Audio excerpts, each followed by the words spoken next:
minggu kemarin kita sudah menandatangani perjanjian juga antara untuk cabang olahraga dan juga Kemenpora. Kira-kira Pak, dari atletik sendiri persiapannya sejauh ini seperti apa Pak? Oke, itu kan penandatangan itu kan dukungan untuk mendanai organisasi kualifikasi Olimpiade. Untuk atletik kami memproyeksikan ada dua yang kita perjuangkan bisa lolos ke Olimpiade. Pertama, lalu Muhammad Zohri di 100 meter putra dan Odekta Daibaho di maraton putri. Jadi kedua atlet kita sekarang yang kita persiapkan baik berlatih, bahkan akan ada training camp di luar negeri dan nanti akan mengikuti kompetisi yang kita harapkan melalui kompetisi itulah mereka bisa lolos ke Olimpiade. Dari dua nama atlet ini Pak, persiapannya sejauh apa? Karena kan kita tahu Odekta ini kan pelari jauh, masih ada di pengalaman Pak. Apakah nanti disatukan pelatnasnya atau bagaimana dengan Zohri? Ya, pelatnasnya sekarang sudah berjalan. Odekta berlatih di Bandung, sedangkan lalu Muhammad Zohri ada di Jakarta. Nah, memang dua nomor ini 100 meter dan maraton cara kualifikasinya agak berbeda.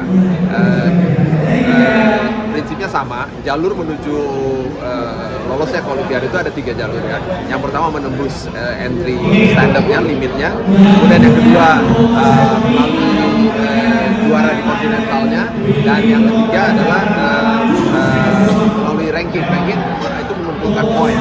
Nah, dari 3 cara itu, kalau menurut saya kita harus fokus saja untuk menembus limit.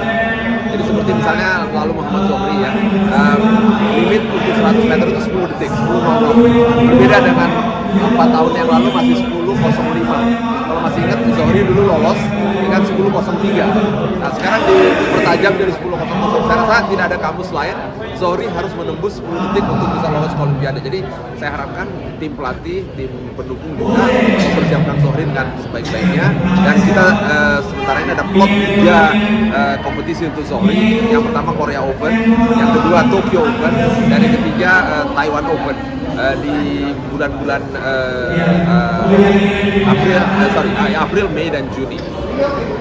Untuk Odekta kami mengikuti satu saja, itu Daegu Marathon pada bulan April. Ya, kalau nomor 100 meter dan nomor lain masa kualifikasinya itu berakhir tanggal 30 Juni. Tapi untuk Odekta nomor maraton kualifikasinya berakhir bulan April karena itu dengan pertimbangan bahwa maraton kan tidak bisa dilakukan terlalu sering dalam setahun. Jadi harus ada jarak. Kalau April berhenti berlari, nanti bulan Agustus September di Olimpiade berlari lagi. Masih ada kemungkinan lagi nggak Pak lalu Zohri untuk training camp atau ibaratnya di tempat ibaratnya waktu dulu kan ada di luar negeri ya Pak ya? Sekarang sedang dalam perencanaan ya, yang kita sasar ada beberapa atlet yang Amerika Serikat.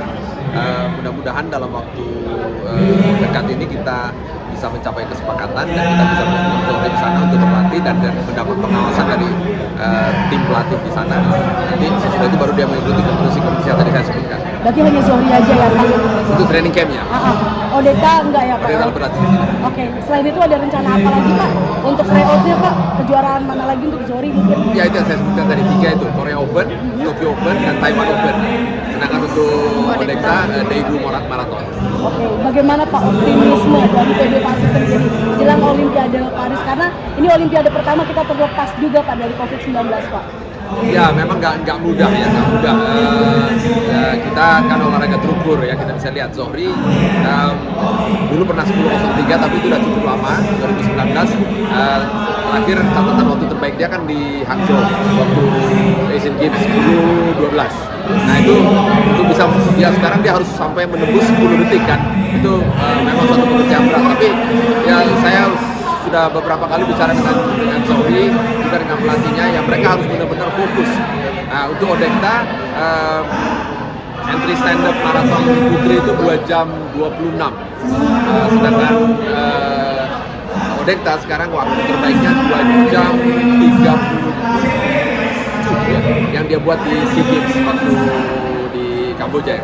Nah itu juga satu itulah yang harus kita kejar ya kalau menurut saya hidup ini kan pengharapan ya, kita harus berani gitu ya, berharap ya walaupun tidak mudah.